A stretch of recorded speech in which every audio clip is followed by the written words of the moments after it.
من الشیطان الرجیم بسم اللہ الرحمن الرحیم ذالک نتلوہ علیک من الآیات والذکر الحکیم.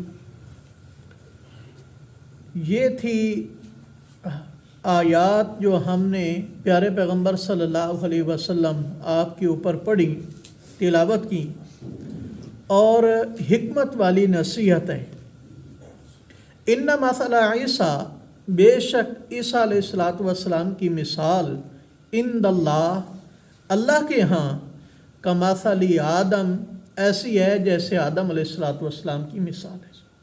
خلقہ من تراب، اللہ کریم نے آدم علیہ السلام کو پیدا کیا مٹی سے. ثم قال له، پھر انہیں کہا کن، ہو جاؤ، فیکون، تو وہ مکمل کیا ہو گئے؟ انسان ہو گئے. نجران یہ ایک علاقہ ہے حجاز اور یمن کے درمیان. تقریباً اس کے اندر 73 آبادیاں تھیں. 1 لاکھ سے اوپر یہاں جنگجو تلوار چلانے والے مرد تھے. بڑی آبادی تھی اور یہاں پر جمہوری حکومت تھی. ایک ان کا بڑا تھا امیر قوم عاقب، دوسرا ان کا سیاسی اور جو معاشی نظام ہوتا ہے اس کا سردار تھا سید، اور ایک ابو الحارث تھا جو ان کا مذہبی رہنما تھا، ابو الحارث، جسے سید اور ہم بھی کہتے ہیں. یہ تینوں چلاتے ہیں حکومت.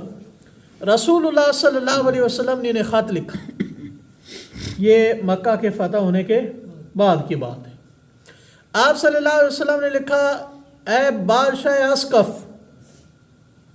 اور سرداران قریش، سرداران نجران اور اہل نجران، میں شروع کرتا ہوں ابراہیم، اسحاق، یعقوب کے الہ کے نام سے، اور میں ابراہیم، اسحاق، یعقوب کے الہ کا رسول ہوں، ان کا بندہ ہوں اور ان کی عبادت کرنے والا ہوں. اور میں تمہیں فإنی أدعوکم، میں تمہیں بلاتا ہوں الہ عبادت اللہ من عبادت العباد، بندوں کی عبادت سے نکال کر میں تمہیں اللہ کی عبادت کے طرف بلانا چاہتا ہوں. اور آپ نے فرمایا میں تمہیں بندوں کی ولایت سے نکال کر اللہ کی ولایت سے تمہیں جوڑنا چاہتا ہوں. اور مان جاؤ تو اس میں کیا ہے؟ بہتری ہے، بھلائی. اگر نہیں مانتے تو جزیہ دو، جزیہ نہیں دیتے تو پھر جنگ کے لیے کیا ہے؟ تیار ہو جاؤ. تو جو بادشاہ تھا اس نے شرحبیل کو بلایا، جو اس کا خاص مشیر تھا اور اس کی بات مانی جاتی تھی. اس نے وہ خط اس سے پڑھوایا، اس نے ساری بات بتلائی. اس نے کہا بادشاہ سلامت، دیکھو کوئی حکومتی بات ہوتی، کوئی معاشی بات ہوتی، کوئی سیاسی بات ہوتی تو میں ضرور رائے دیتا. تم اللہ کی کتاب انجیل میں پڑھ چکے ہو کہ حضرت اسماعیل علیہ السلام کی اولاد سے ایک نبی آنے والے ہیں، عربی النسل ہوں گے، اور وہ اللہ کے نبی ہو سکتا ہے وہی نبی ہوں جس کی بشارت حضرت عیسیٰ علیہ السلام دے کر گئے ہیں. تو میں بھلا ان کے خلاف تمہیں رائے دوں؟ میں یہ رائے نہیں دے سکتا. دوسرا بندہ ہمدانی بلایا گیا، اس نے بھی یہی کہا. تیسرا بندہ بلایا گیا، اس نے بھی یہی رائے دی. اس کے بعد یہ تینوں سردار اور لوگ بھی رسول اللہ صلی اللہ علیہ وسلم کے پاس گئے مدینہ کے اندر.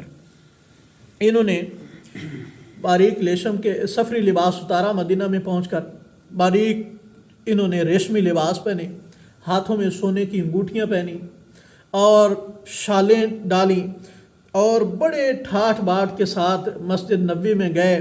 یوں چادریں لپیٹی ہوئی ہیں. رسول اللہ صلی اللہ علیہ وسلم کو سلام کا، آپ نے کوئی جواب نہیں دیا. پھر سلام دیا، آپ نے کوئی جواب نہیں دیا.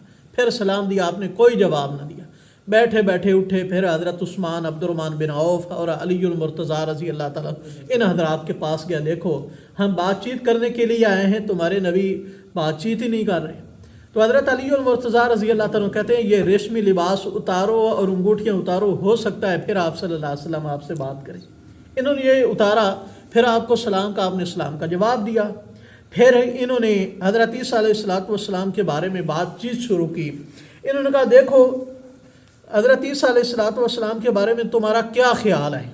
تو رسول اللہ صلی اللہ علیہ وسلم نے ارشاد فرمایا جب تک اللہ مجھے نہیں بتلاتے تو میں اس کا کوئی جواب نہیں دیتا، تم ٹھہرو، اللہ تعالیٰ جواب دیں گے تو میں تمہیں بتلا دوں گا۔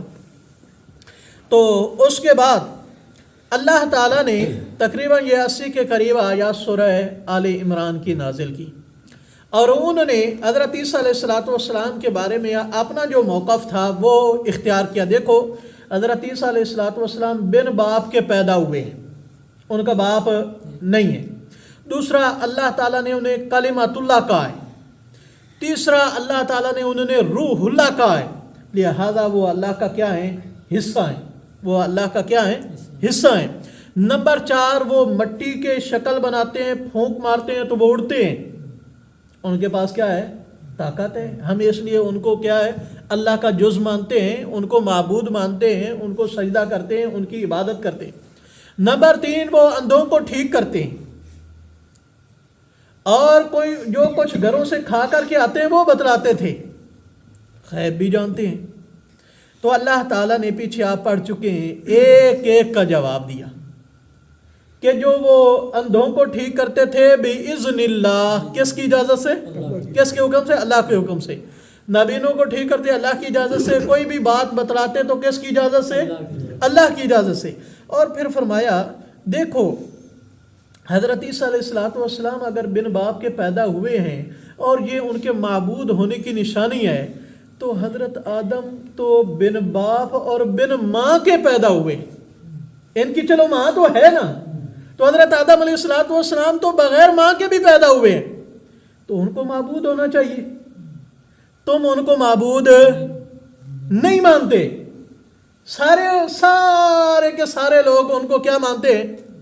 کوئی ایک فرقہ ان کو معبود نہیں مانتا، حالانکہ انہیں ماننا چاہیے۔ تو اللہ تعالیٰ فرماتے ہیں یہ دلیلیں ہوتی تو ان کو کیا ہونا چاہیے؟ معبود ہونا چاہیے۔ اور حضرت آدم علیہ السلام کو اللہ تعالیٰ نے مٹی سے بنایا ہے، پھر اماں حوا کو آدم سے بنایا ہے، اماں حوا کی ماں نہیں ہے، اور پھر ان دونوں سے آگے نسل انسانیت کیا ہے؟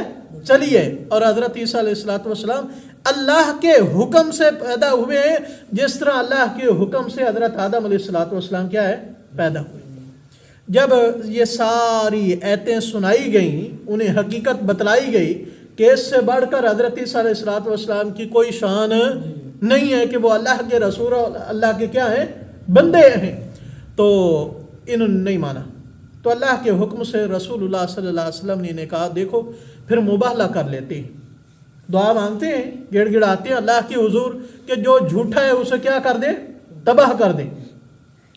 یہ پھر مشورہ کرنے کے لیے گئے، انہوں نے مشورہ کیا دیکھو یہ اللہ کے نبی ہیں، تم سارے جان چکے ہو، اور ان کا جو پادری تھا وہ عربی النسل تھا، صرف بات چیت کرتا تھا، اسے پروٹوکول ملا ہوا تھا اس لیے پادری بنا ہوا تھا، وگرنہ وہ سارا کا سارا جانتا تھا کہ رسول اللہ صلی اللہ علیہ وسلم سچے ہیں۔ وہاں ان کی عمارت تھی، وہاں ان کے وہ وظائف لگے ہوئے تھے، آؤ بھگت تھی، اس لیے اس نے چھوڑا نہیں۔ وہ کہتا ہے دیکھو تمہیں بھی پتہ ہے مجھے بھی پتہ ہے یہ اللہ کے سچے رسول ہیں، اگر انہوں نے بد دعا کر دی نا تو ہمارے بڑے بھی نہیں بچیں گے، چھوٹے بھی نہیں بچیں گے، تو لہذا ہمیں ان سے مبالہ نہیں کرنا چاہیے، ان کا چیلنج نہیں لینا چاہیے، تو ان کا ہم جزیہ ہی دیں گے، ہم ان سے لڑ سکتے، مکہ فتح ہو چکا تھا، اسلامی حکومت قائم ہو چکی تھی، یہ لڑ تو سکتے نہیں تھے، انہوں نے کہا ہم ٹیکس دیا کریں گے، جزیہ دیا کریں گے۔ یہ کہتے ہیں محمد صلی اللہ علیہ وسلم ہم جزیہ دیں گے، آپ ہمارے پاس ایک معتبر بندہ، امانت دار بندہ بھیج دیں جو دنیاوی معاملات کے اندر ہمارے کیا کرے گا؟ فیصلے کیا کرے گا۔ یہاں پر بہت سارے سوالوں کے جوابات بھی ہیں۔ اب رسول اللہ صلی اللہ علیہ وسلم کہتے ہیں کل بھیجوں گا، زور کی نماز کا ٹائم ہو گیا، اب سارے صحابہ یوں بیٹھے ہوئے ہیں کہ امت کا امانت دار مجھے قرار دیا جائے۔ خواہش تھی کہ یہ نظر کس پر پڑے؟ میرے اوپر پڑے۔ ابو بکر بھی موجود ہیں، عمر بھی موجود ہیں، عثمان بھی موجود ہیں، علی المرتضیٰ شیر خدا بھی موجود ہیں، یہ ساری بڑی بڑی ہستیاں موجود ہیں، انتظار میں۔ رسول اللہ صلی اللہ علیہ وسلم کیا کہتے ہیں؟ ابو عبیدہ بن جراح کھڑا ہو گیا، ابو عبیدہ بن ذرا کھڑا ہو جائے اور یہ تمہارے ساتھ جائے گا اور یہ میری امت کا امین ترین شخص ہے. اب پروپیگنڈا کرنا ہو تو یہاں نہیں ہو سکتا کہ معاذ اللہ ابو بکر کے پاس بھی امانت نہیں تھی, عمر کے پاس بھی نہیں تھی, عثمان کے پاس بھی نہیں تھی, علی کے پاس بھی نہیں بھائیو. رسول اللہ صلی اللہ علیہ وسلم نے اپنے ہر یار کو ایک مقام دیا. ہر صحابی کی شان پڑھی جائے تو ایک انفرادیت نظر آتی ہے, لیکن اس شان کو لے کر دوسروں کی شان میں کمی نہیں کرنی چاہیے. تو آپ صلی اللہ علیہ وسلم نے ارشاد فرمایا یہ میری امت کے کیا ہیں, امیر ہیں, ان کو لے جاؤ. اور وہ گئے. 2000 جوڑوں کے اوپر یہ جزیہ مقرر ہوا کہ ہر سال یہ کیا ہے, بھیجا کریں گے, اور وہ مباہلے کے لیے نہیں ٹھہرے. تو اللہ کریم فرماتے ہیں الحق من ربک, پیارے پیغمبر صلی اللہ علیہ وسلم جو کچھ ہم نے آپ کو بتا دیا یہ تیرے رب کی طرف سے کیا ہے, حق ہے. فلا تکم من الممترین, اب آپ شک کرنے والوں میں سے نہ ہوں. جو کہتے ہیں نا پتہ نہیں, کوئی پتہ نہیں کیڑا بندہ سچا ہے, تو پھر اسے اپنے ایمان پہ پختہ یقین نہیں ہے. جو یقین آپ کا اعتقاد ہے قرآن و حدیث سمجھ آئیے تو اس پر شکوک و شبہات پیدا نہیں کرنے چاہیے, کیونکہ شک والا ایمان اللہ کے یہاں قبول نہیں ہے. اللہ تعالیٰ ہمیں بغیر شک کے صراط مستقیم پر چلنے کی توفیق.